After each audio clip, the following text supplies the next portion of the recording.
Hi, everybody. This is Sharik Zephyr, and I'm coming to you from Meta Studio in Washington, D.C. And I'm very excited because today I have with me Salma Hassan Ali.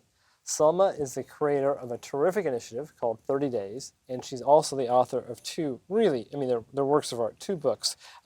30 Days, Stories of Gratitude, Traditions, and Wisdom, and there's an accompanying 30 Days journal. Salma, I think this started as a blog, but can you tell us a little bit more about the 30 Days initiative? Absolutely. So 30 Days started about a dozen years ago. Wow. My kids were young, and I wanted them to understand the essence of the month of Ramadan. Okay. Uh, they were too young to fast, but I wanted them to celebrate the month in other ways because the month is about so much more than simply fasting. It's Sure. about doing good and being kind and being generous and expressing gratitude. And so we decided we would do that first year one good deed each day. Okay. Nothing earth shattering, just something for our families, for our neighbors, in our community. And to keep us disciplined, we would just share our thoughts in a blog and put it out there to family and friends and to the community. We had a Facebook page, Oh, 30 great. Days, 30 Deeds. And that's how it started. And it became a tradition for our family, actually, because it just made the month even more special. Okay. So, So, give me an example of one deed that you did. sure. So, oftentimes my parents were visiting at the time, and the kids would just spend time with their Yeah. grandparents. They would make samosas with nani or Oh, do science experiments with nanno. terrific. And as you know, in our faith tradition, there is a saying of the prophet that making someone smile is a form of charity. So I wanted the kids to understand that don't feel you have to change the whole world to make a difference, to do good. Making someone smile, that's awesome. Yeah. No, I agree. And I was looking through this book, and again, it is a work of art. They both are, but they have some wonderful stories.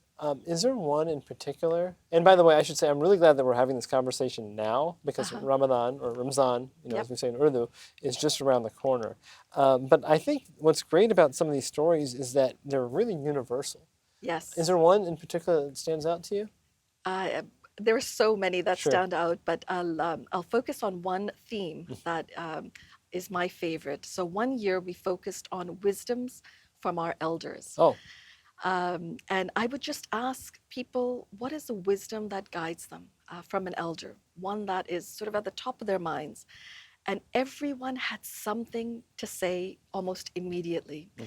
And I remember asking someone who I deeply respect and admire, a scholar and a researcher, Dalia Mugahid, Oh, who you yeah, know. yeah, she's terrific. She's fantastic. And I asked her what wisdom guides her. And she actually had tears in her eyes before she could even say a word. And she remembered a wisdom from her father.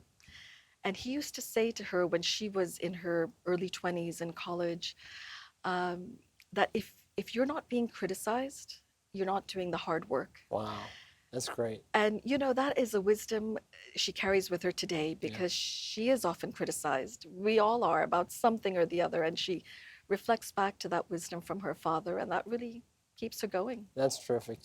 Even in my family, I would joke and say to my young daughters, wisdom from your elders, and they would say, like you? And I would say, well, no, not yes, me, but also, but no, I think that's really beautiful. And I'll just yeah, add one please. thing that the year that we focused on that theme, my father had just passed away Oh, I'm sorry. a few months before that. Thank you. But it allowed me an opportunity to record the wisdoms that I've learned from him. So many beautiful wisdoms. For example, he was an engineer by profession, but an artist by passion.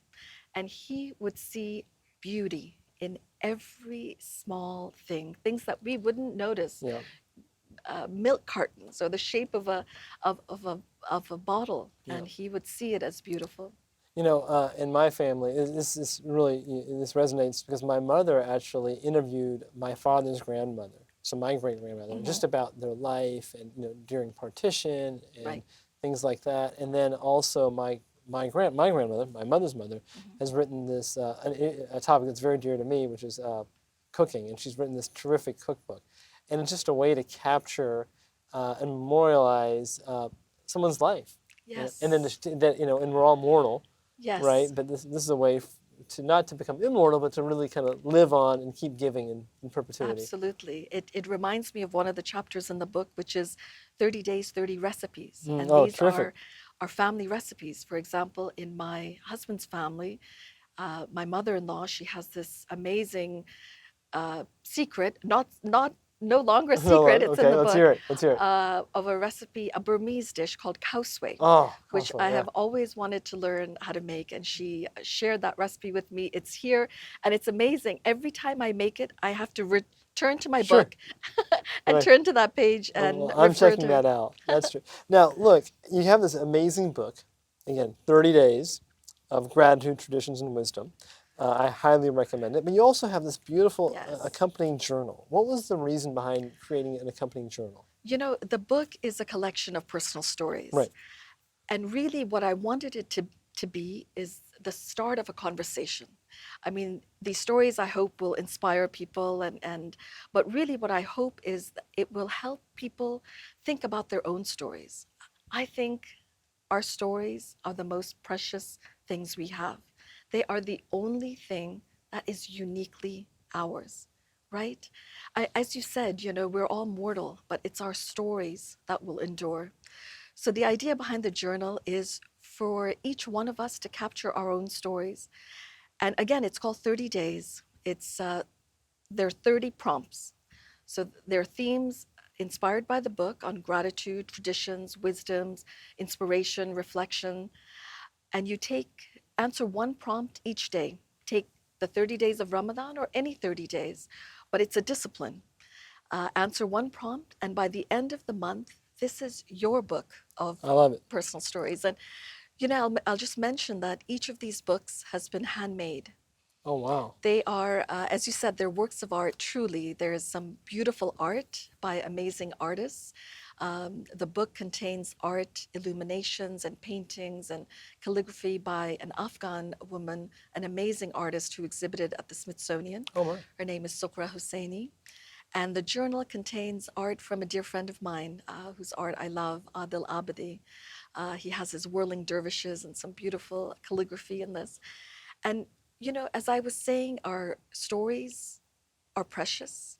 I wanted what contains our stories to feel like a treasure as well. I love it. You know, we all have stories. Some of us just need help telling them. And by Yes, creating this book and this journal, I think you've created this platform for people who perhaps wouldn't have done so and now have an opportunity to share their stories. I hope So, so. Salma, thank you so much for coming here today. It's a Again, pleasure. Salma Hassan Ali, the author and the creator of the 30 Days Initiative and these wonderful books. Thank you. Thank you so much, No, Shark. it's my Such a pleasure. pleasure.